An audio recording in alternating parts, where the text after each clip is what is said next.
Hi friends, welcome to my channel Bharat tube. ఈరోజు మనం నిర్మల్ డిస్ట్రిక్ట్‌లో ఉన్న బాసర టెంపుల్‌ని విజిట్ చేయడానికి వెళ్తున్నాం. ఈ టెంపుల్ గోదావరి నది ఒడ్డున ఉంటుంది. బాసర్ పుణ్యక్షేత్రానికి చేరుకోవడానికి మనకి 2 మేజర్ సిటీస్ ఉన్నాయి. ఒకటి నిర్మల్ అండ్ ఇంకొకటి నిజామాబాద్. ఈ రెండిట్లో ఎక్కడికి చేరుకున్నా కూడా మనం బాసర్‌కి చేరుకోవచ్చు. అండ్ మీరు లెఫ్ట్ సైడ్‌లో చూస్తున్నారు కదా! ఇది బాసర్‌కి న్యూగా కన్‌స్ట్రక్షన్ చేస్తున్న రైల్వే స్టేషన్. సో, పెద్ద మొత్తంలో రైల్వే స్టేషన్ కడుతున్నారు కాబట్టి నెక్స్ట్ టైమ్ నుంచి మనకు రైల్వేస్ గూడా మనకు అందుబాటులో ఉంటాయి.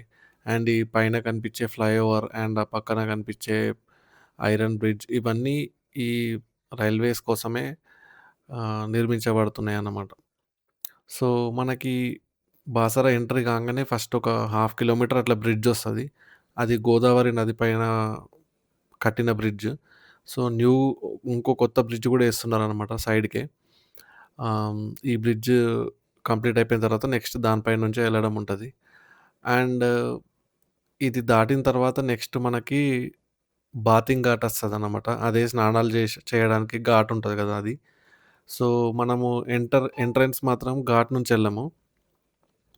సో, ఘాట్ నుంచెళ్ళకుండా మనకు మెయిన్ ఎంట్రన్స్ ఉంటది ఇంకొంచెం ముందుకెళ్ళిన తర్వాత. ఆ మెయిన్ ఎంట్రన్స్ నుంచి మనం ఎళ్దాం. ఇట్లా గూడా ఎళ్ళొచ్చు టెంపుల్‌కి. బట్ మెయిన్ ఎంట్రన్స్ నుంచి ఎళ్తే బావుంటది గదా! అని జెప్పేసి నేను ఫస్ట్ అక్కడి నుంచెళ్ళి ఎగ్జిట్ ఇక్కడి నుంచి ఇస్తాననమాట. మనకి ఫ్లైఓవర్ ఉంటది గదా! ఈ ఫ్లైఓవర్ పైకెంచి డైరెక్ట్ ఎళ్ళిపోతే మనం మహారాష్ట్ర ఎళ్ళిపోతాం. ఈ ఫ్లైఓవర్ కిందికెంచి పోతే మనకి బాసర టెంపుల్ అనేది మెయిన్ ఎంట్రీ వస్తదనమాట.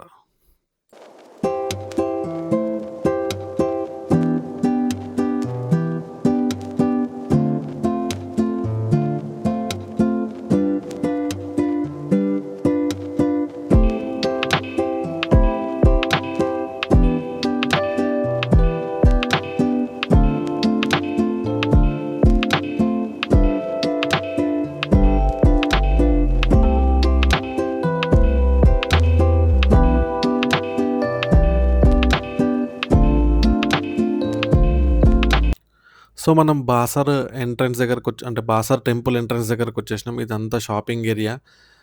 చాలా షాప్స్ ఉంటాయిక్కడ. అండ్ మీకు లెఫ్ట్ సైడ్‌లో ఒక పెద్ద బిల్డింగ్ కనిపిస్తుంది గదా! అది కొత్తగా కన్‌స్ట్రక్ట్ చేసిన రెసిడెన్స్ అన్నమాట. టీటీడీ వాళ్ళు కన్‌స్ట్రక్షన్ చేషిర్రు ఇక్కడ. సో, మనకు గెస్ట్స్ ఎవరన్నా ముందు నుంచే ప్రీ బుకింగ్ జేసుకోవాలి అని అనుకుంటే అందులో బుక్ జేసుకోవచ్చు. రేట్స్ గూడా అక్కడ మెన్షన్ చేషిర్రు బోర్డ్ పైన. అండ్ ఇక్కడ నేనెందుకు పార్కింగ్ జేసినా అంటే స్టార్టింగ్‌లో పార్కింగ్ జేస్తే మనకి ఎలాంటి పార్కింగ్ లేదు. అండ్ మనకు లోపలికి అంత పీస్‌ఫుల్‌గా ఎళ్ళరాదు. అదే ఇటు సైడ్ బ్యాక్ సైడ్ వచ్చి పార్కింగ్ జేసుకుంటే అందరిక్కడ పార్కింగ్ జేసుకోవచ్చు ఆరామ్‌సే. అండ్ నేను బ్యాక్ సైడ్ నుంచే ఎళ్ళినా ఫస్ట్. ఎళ్ళి మళ్ళా ఫ్రంట్‌కెళ్ళినా. ఎందుకంటే మనము చెప్పులు గానీ ఇవన్నీ పెట్టాలంటే మళ్ళీ ఫ్రంట్‌కెళ్ళాలి. సో, ఫ్రంట్‌కెళ్ళేసి చెప్పుల స్టాండ్‌లో పెట్టేసి నెక్స్ట్ కెమెరా గానీ, ఫోన్ గానీ ఇవన్నీ ఏమి అలౌ లేదు లోపలికి. సో, బ్యాగులు పెట్టుకోవడానికి గూడా ఒక స్టోరేజ్ ఉంది. సో, బ్యాగ్ గూడా అందులో పెట్టేసి, కెమెరా పెట్టేసి, మనం లోపలికెళ్ళి దర్శనం చేసుకొని బయటకొచ్చేద్దాం.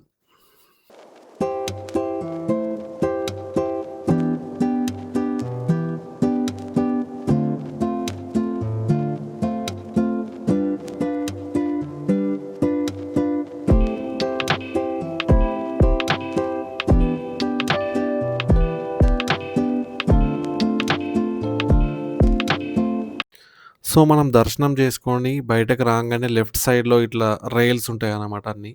సో, ఈ రైల్స్ నుంచి మనం ఎళ్తే మనకి ఆహ్, వేద వ్య వ్యాసుని ధ్యాన గుహ ఉంటదనమాట. అతను ఒక గుహ లోపల ధ్యానం చేస్తుండే అనమాట. సో, అతని గుహ లోపలికి మనకు ఎంట్రీ ఉంటది. సో, ఇట్లా స్ట్రెయిట్‌గా అంటే ఇదంతా దర్శనంలో అయినాయి. కాకపోతే ఇప్పుడు ఖాళీ ఉంది కాబట్టి ఇట్లా ఎళ్ళినా. లేదంటే కొంచెం ముందుకెళ్ళి లెఫ్ట్ నుంచి ఎళ్ళిపోవచ్చు. సో, ఎవరడిగినా చెప్తారక్కడ. సో, ఆ గుహ లోపలికెళ్ళి మీకు జూయిస్తా.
అసలు వ్యాసుడు ఈ గుహని ఎట్లా సెలెక్ట్ జేసుకున్నాడో గాని భలే సెలెక్ట్ జేసుకున్నాడు. అసలు ఎవరికీ ఏర్పడను గూడా ఏర్పడది.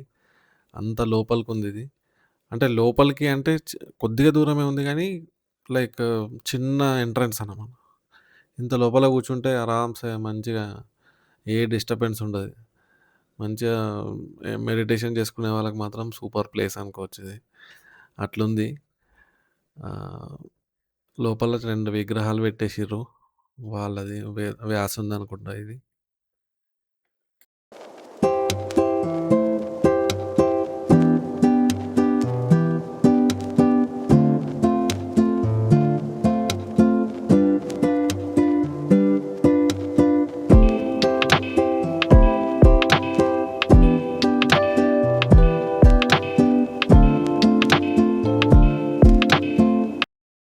సో, లోపలికెళ్ళేటప్పుడు కష్టంగానే ఉంది. అండ్ బయటకొచ్చేటప్పుడు నేను వీడియో కొంచెం తీసినాననమాట. ఫ్రంట్‌ల కెమెరా పెట్టుకోవచ్చు కాబట్టి.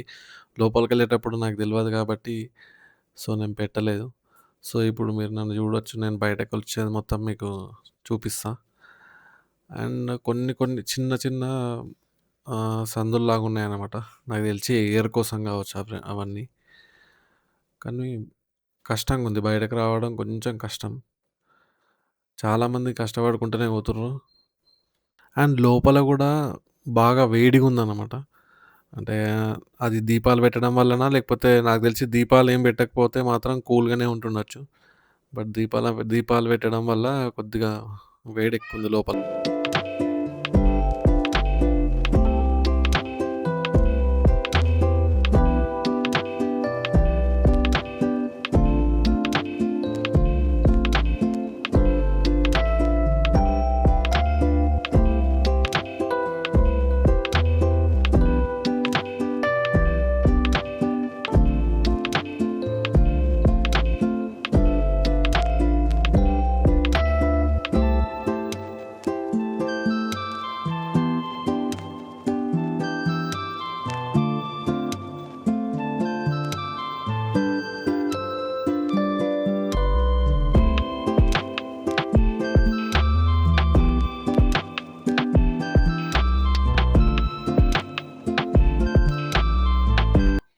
సో, మన దర్శనం అయిపోయింది కాబట్టి, మనం ఇటు సైడ్ ఘాట్ సెక్షన్ నుంచి మనం బయటకొద్దాం అని జెప్పేసి నేను బయలుదేరినా. అయితే మధ్యల ఇక్కడ స్నానాలు జేయడానికి ఘాట్ ఉంటది గదా! సో, అక్కడికెళ్ళి కొద్దిసేపు షూట్ జేసినా అన్నమాట. సో, అక్కడ పెద్ద సరస్వతి విగ్రహం ఒకటుంది. అక్కడ అందరూ దీపాలు పెడుతున్నారు. అండ్ స్నానాలు జేయడానికి ఫ్రెష్ వాటర్ కోసం వాళ్ళు చిన్న చిన్నగా షవర్స్ అరేంజ్ జేసిర్రనమాట. అంటే అందరూ లోపలికి పోవాలని లేదు గదా! అండ్ కొంచెం డర్టీగా గూడా ఉండొచ్చు వాటర్. సో, అందుకే కొన్ని షవర్స్ అరేంజ్ జేసిర్రు. అండ్ బోటింగ్ గూడా ఉంది ఈడ. అంటే చిన్న చిన్న బోట్స్ ఉన్నాయన్నమాట. అందులో మనం వెళ్ళొచ్చు. ఆ బోటింగ్ గూడా జేసుకోవచ్చు.